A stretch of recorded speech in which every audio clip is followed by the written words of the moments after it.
Hello, good morning. It's 11:30 on Thursday, the 28th, I do believe, of November. So this is day 3 after my total knee replacement surgery. I've got some pictures that I will show, but basically I'm doing this blog so that people who have to go through this have an understanding of what to expect and the importance of trying to be as fit and strong as possible before you have the operation. I've had a bit of a journey, and I think that if I had had the correct pain relief after I came out of surgery and the first night, I would actually be saying this is a really, really positive experience. Unfortunately, I was let down by the hospital that I was in and the care that I had. But I'm not here to talk about that. I'm here to talk about what I need to do now to get myself back on my feet and able to be independent again. So I had the operation on Monday, and that was at, I went in to have the spinal block about 10:15. They put a tourniquet, I'll just show you, put a tourniquet, you can see where it's really black here. So this is where the tourniquet was. And then they did the spinal. The actual operation itself takes about 40 minutes, and they do the spinal for a reason. It's so that you come out of the anaesthetic very quickly. So what they do is they sedate you. So it's not like having a general. Then what they do is so you're numb from the waist down. It's different to an epidural, which I had when I gave birth to Elliot, cesarean section. So it's a little bit different than that. And then what the surgeon did was he put oxycodone, which is a synthetic type of morphine, also into the leg as an injection, and extra local anaesthetic.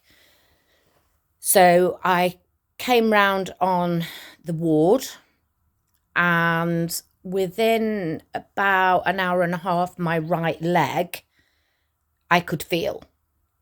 But my left leg was still a bit numb, and it was probably 4 o'clock, if not a little bit later, before I could actually feel my toes on my left leg and be able to move my left foot.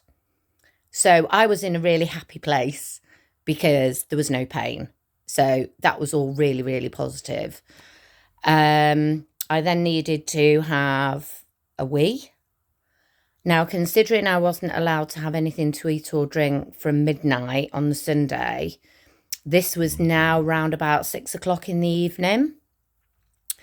So they do really watch how much you drink. They make a note of the fluid that you take in and also the fluid that you are urinating.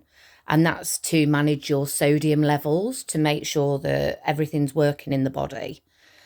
So it was a total knee replacement.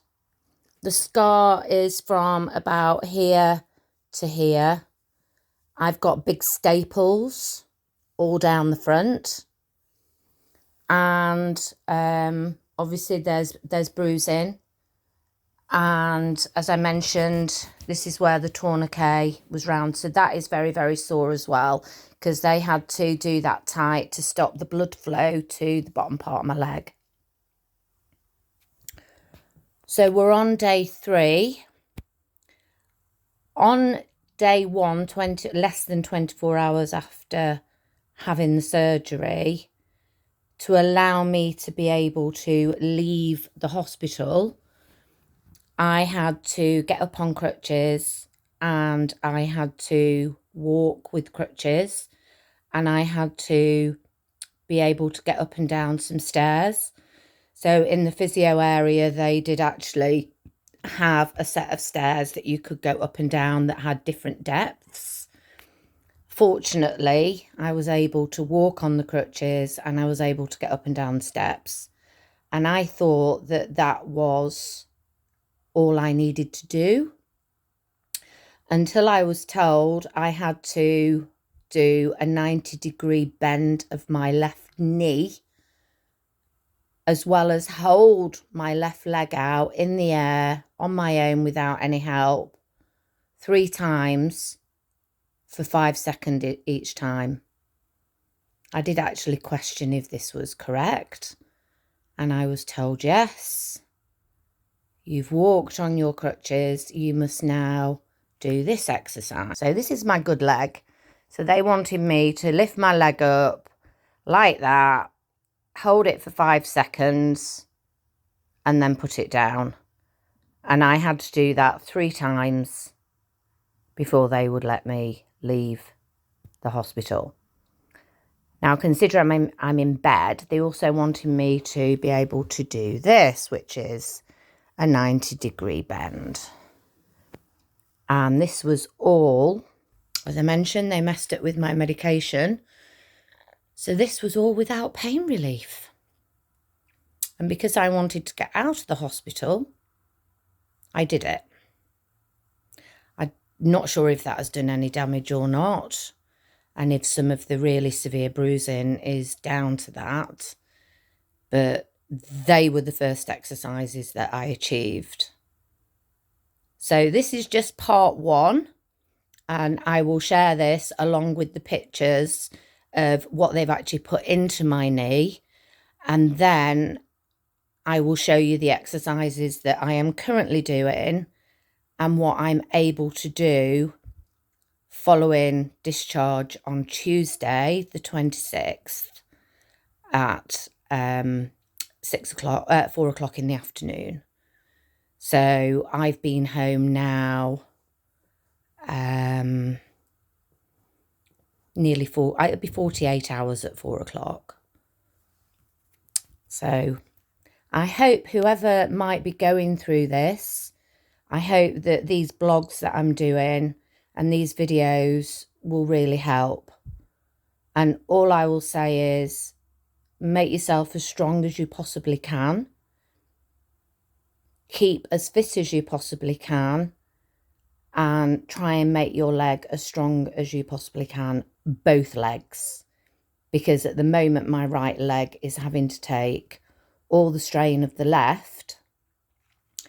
And I do need to have the same operation on the right leg in due course.